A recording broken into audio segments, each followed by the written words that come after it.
Assalamualaikum and hello everyone.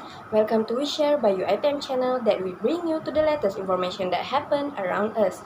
Together with me, Aida Nur Azmah binti Muhammad Rasid, we start our intellectual sharing today.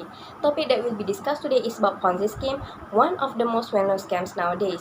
But first, let me share a little information about this fraudulent investment scheme. This investment got its name from Charles Ponzi, a fraudster who duped thousands of investors in 1919. He encouraged people to invest in the Securities Exchange Company by guaranteeing 50% returns in 45 days and 100% returns in 90 days. Unfortunately, Ponzi never really invested the money, he just redistributes it back into the scheme by paying off some of the investors. Nowadays, Ponzi scheme known as an investment in which clients are promised a large profit at little to no risk. Companies that engage in a Ponzi scheme focus all of their energy into attracting new clients to make investments. This new income is used to pay original investor their returns, marked as a profit from a legitimate transaction. Therefore, these schemes rely on a steady flow of new investment to keep paying out returns to existing investors. There are several characteristics of Ponzi scheme that represent as red flags to investors. Therefore, people need to keep an eye out for the following warning signs, which are promise of high returns with minimal or no risk, overly consistent returns, unregistered investment, difficulty in receiving payments, and also unlicensed seller. To discuss further on this Ponzi scheme, today we have finance students from UITM Segamat with us.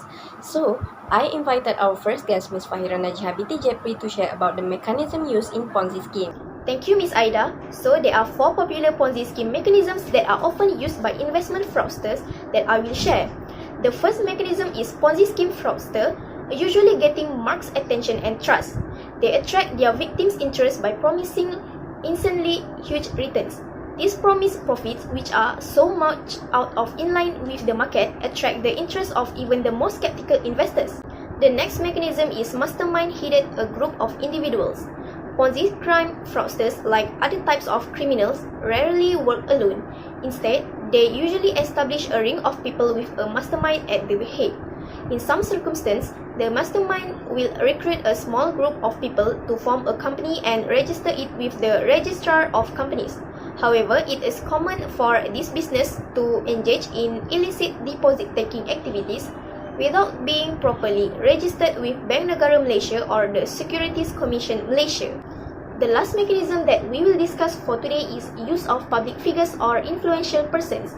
The employment of public figures, influential people, and celebrities as spokespersons is another strategy employed by fraudsters to acquire victims' faith. The spokesman was hired as part of the Ponzi scheme's promotion campaign to testify about the scheme's apparent success. Thank you for the interesting information, Ms. Fahira. How about we hear the problem that happened in cases that have been discovered? I will welcome our next guest, Ms. Amira Aida binti Samad, to share about Low Perman case, one of the famous cases that have been discovered. The floor is yours, Miss. Thank you, Miss Aida. Low Perman was an American record producer. He was the person behind many successful 1990s boy bands such as Backstreet Boys and NSYNC. In 2006, he was accused of running one of the largest and longest-running Ponzi scheme in US history and has defrauded investors more than $1 billion, in which $300 million is still missing. He pled guilty to conspiracy, money laundering, and making false statements during a bankruptcy proceeding. In 2008, Perlman was convicted and sentenced to 25 years in prison. He died in federal custody in 2016. The problem from this case, or we can call the red flag, is when Low Perlman promised high returns to his investor. He used his boy band's fame to attract investors. It is highly suspicious if an investment is guaranteed with high return but with low risk. Other than that, he also deals with unlicensed seller. Perlman created a fake airline, a fake German bank, and a fake Florida accounting firm to make his scheme appear legitimate to investors.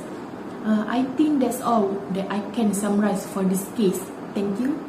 Thank you, Miss Amira Aida. How about we hear about DC Solar Solution in case, one of the latest Ponzi scheme discovered. Please continue, Mr. Imam Firdaus bin Khairun Anwar.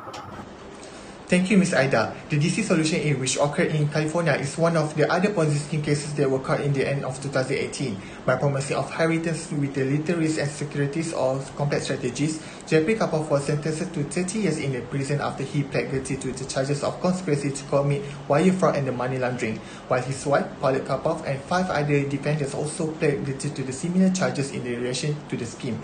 According to U.S. Securities and Exchange Commission investigation, Kapov and his co-conspirators misrepresent the market demand and the third-party revenue listed for their units and used for the financial statement and lease contract to cover the inaccurate figures. The Kapov promised 70 investors between 2011 to 2018 with the federal solar tax credits, dispayment and profit, but instead spent the money lavishly on themselves.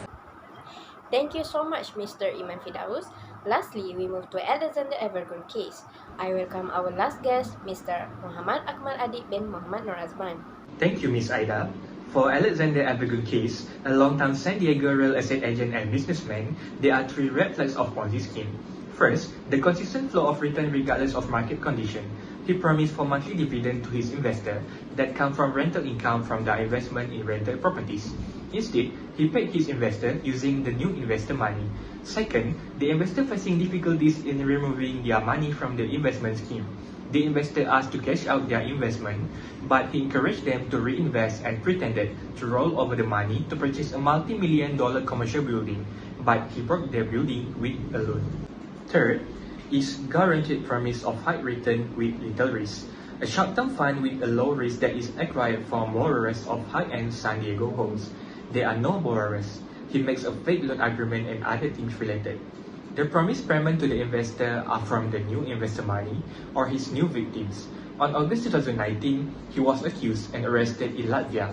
He was handed over to United States on November 2019 and has remained in custody since then. The case are being investigated by the Federal Bureau of Investigation and Internal Revenue Service of Criminal Investigation. He was sentenced in federal court to 64 months in prison, ordered to pay about 10 million to several victims and about 6 million to the United States. Alright, thank you Mr. Akmal Adib and all other guests for an informative and entertaining session. As a result of our prior discussion of this topic, of course, we want to know the solutions or the precautionary measures towards this scheme. Therefore, we will offer the floor to our guests to discuss on it. Okay, for the first solution is to investigate the sellers and the company. You should research the seller, dealers and even the promoters to find out if they are properly licensed with FINRA, SEC or the state securities regulator. One of FINRA feature, Broker Check, even provide easy access to investment brokers' information such as their employment history, regulatory actions and investment-related licensing information. Yes, I agree with Amira. In addition, besides checking the seller status with the regulation bodies, investors should also understand the nature of underlying business and its operating history. Investors should get the company's annual reports, audits, and financial statements to ensure that it is really legal. It is important for investors to ask for written and detailed information. Investors can ask the promoters about their education and experience working with the company and what institutions have invested with them. All the information given by the promoters can put them accountable if any unfortunate events happen later. Yes, we agree with that. Another solution is to understand the investment. First, we need to understand where our investment money will be invested.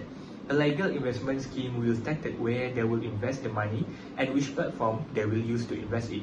Also, provide us with information or statement regarding the invested money. Compared to Ponzi scheme investment, they only inform us about the returns. Yeah, I think that we need to understand how they generate profit from our investment. Referring to the DC Solar Solution Inc. and Alex Evergoon case, they informed their investor that the profit and returns are gained from the solar panels and real estate project without any specific or detailed information regarding about it. And it is very promising as it is a big scale project, but we need to understand that it is not easy for us to gain the returns. And lastly, we need to understand that the process of how our money will be invested. It will be suspicious if we obtain the promised returns without any saying in the development or process of the state of project. By understanding all this regarding of our investment, we will have a higher probability to avoid being a victim of Ponzi scheme.